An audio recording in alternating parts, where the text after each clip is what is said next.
I'd like to thank our sponsors for this week's drasha, Judy and Dr. David Marwick, in honor of Jordan Bryn and Tova Dreyfus. It's such a wonderful, wonderful news that they've had this simcha and they've gotten married, and we're very happy for them, and certainly grateful to the Marwicks for bringing that simcha into this drasha. Thank you very much to the Marwicks, and of course a tremendous mazel tov to Jordan and Tova.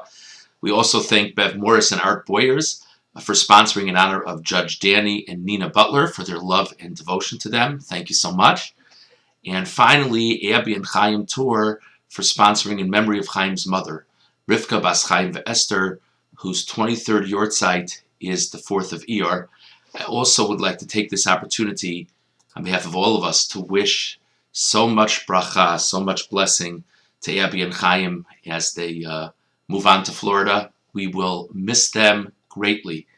Chaim particularly has been so involved in so many ways in Sfaradim Binyan for so many years, and all of us have come to appreciate Abby and Chaim in so many different ways, and we wish them only good things in Florida, and we hope they will come back to visit many times. Bezrat Hashem. So we read in this week's Parsha, in this week's Parshios, of the Metzora, of the individual, loosely translated as leprosy, the person who has leprosy. But we understand, the Mefarshim explained that this is far more than a skin condition, and that a person finds these marks, whether it be on their body, whether it be on their clothing, whether it be on the walls of their home, and these are understood to be a sign from God that they have to improve themselves. If I were to ask you, what's the purpose of this mitzvah? What's the purpose of these halachos, of these laws? I don't know about any of you. I think I would say the purpose of observing these laws is God sending a message. Try to understand what it is. This is God's trying to help us improve. If a person has tzaras, it's a message from God. Figure it out. That's the purpose. I want to read to you what the Sefer HaChinuch says regarding the underlying reasoning for these halachos. Mishrashe ha-mitzvah, from the roots of this mitzvah, likboa b'nafshosenu, to establish in our souls, ki ashkochas Hashem Baruch Hu pratis, al kol echad ve'echad b'bnei adam, that God has very direct and individualized oversight over each and every person in this world. V'chi einav pekuchos akod archeim, and God is watching everything that we do. V'lochein huzharnu losei slave ala chol yora v'lachshov ki hachet garamoso. And therefore, it behooves us to pay attention to this illness that a person is having with the tzaras and understand that it's a message from God that one has to improve. So that part, this most recent phrase, I would have assumed, I'm sure many of you would have assumed. But the Sefer HaChinuch sets up that part of the core of the mitzvah is as a means of bringing it home to us. That God is really involved and God is really engaged with us, and to believe it. It's a very interesting thing. Of course, as many of us know, there's much discussion among many. Is tzaras really a sign from God? Maybe it's just an illness.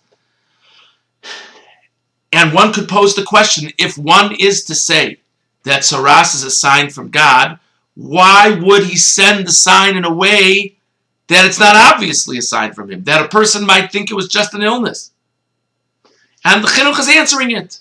The Chinuch is saying because tzaras is not only a message, it's certainly a message, but part of tzaras is an opportunity for us to bring home into our hearts and minds the belief that God is involved with us. Sometimes it's hard to believe that.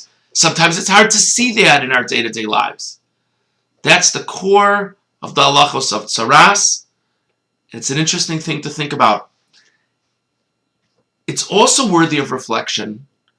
What would be a person's perspective about their relationship with God if they had tzaras? I mean, it's a punishment. Message, yes. Punishment, also yes. One's life is very different once they have tzaras. They have to leave the community. It's very stressful, surely, until they become better and then they can come back among the community.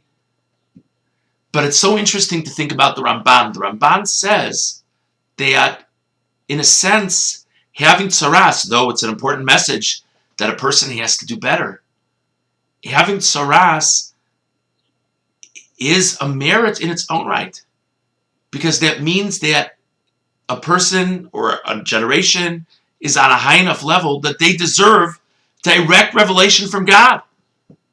Even if the message is not the message we necessarily were hoping for, to receive such a message from the Master of the Universe is a remarkable statement, not only of his caring for us, but that he sees us as people who deserve to receive that message and will process that message appropriately.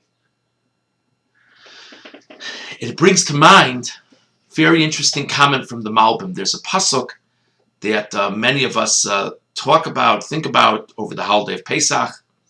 Kol hamachala asher samti v'mitzrayim lo osim alecha, all literally translated, all of the illness which I have placed upon the Egyptians, this is God speaking, I will not place upon you, ki ani Hashem rofecha, for I am Hashem your healer.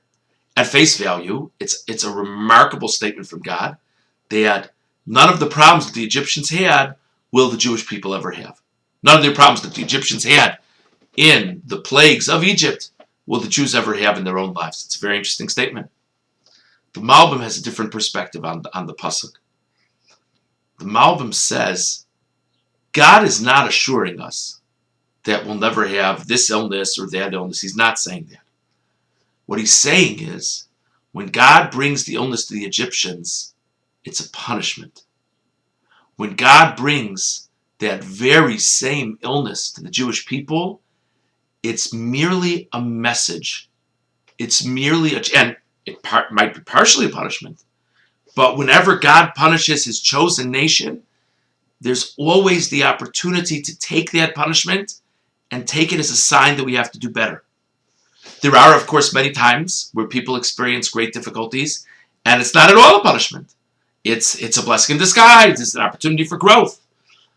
But the Malbim's point is, even when something might seem to be a punishment, there's always an additional wrinkle for the Jewish people.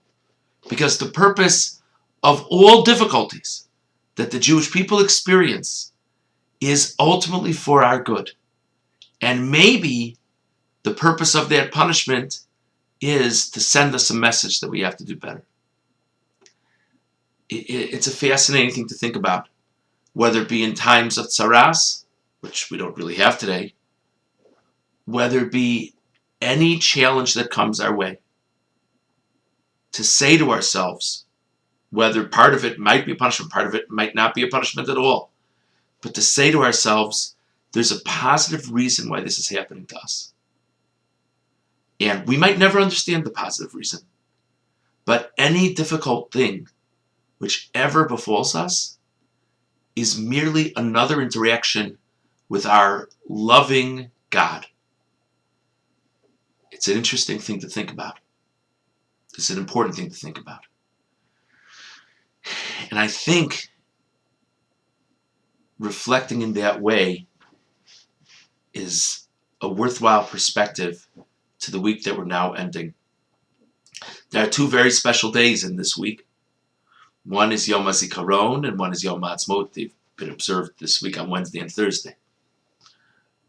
So Yom HaAtzmaut, of course, is a wonderful day for the Jewish people. Yom HaAtzmaut is a day that we celebrate the state of Israel, the birth of the state of Israel. And to think to ourselves how many people through the generations, could you imagine? Could you imagine how many Jews from how many places in the world, from how many points of time, if you could put them on a time machine and have them sit and see the Israeli government and see the role the Israeli government plays in the world and see the developments that come out of the Israeli government, Israeli society, they would have a difficult time believing it. It's simply remarkable.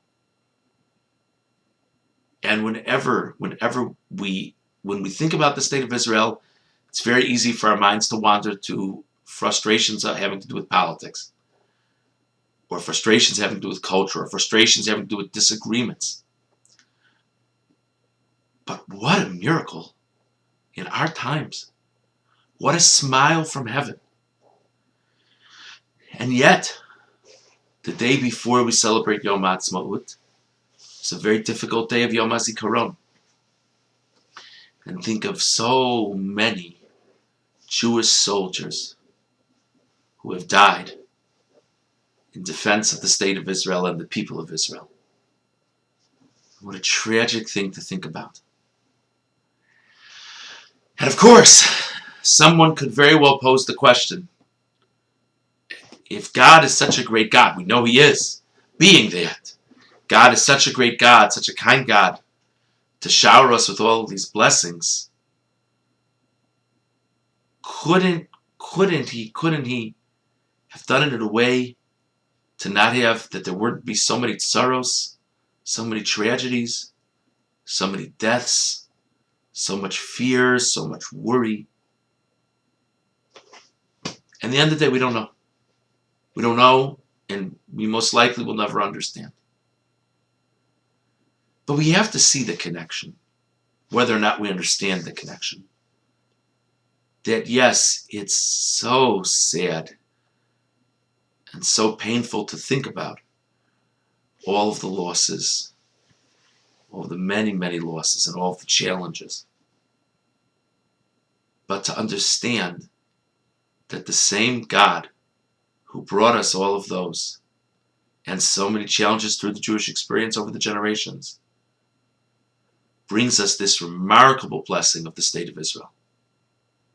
And I think it's something that's a chizuk that hopefully gives us inspiration and hope for all of our challenges.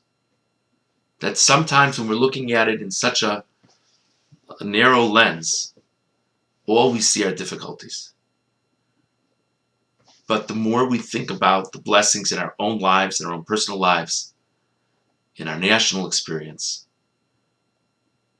the easier it is, easier was the wrong word, the more possible it is to say, God, we don't understand why we're going through what we're going through.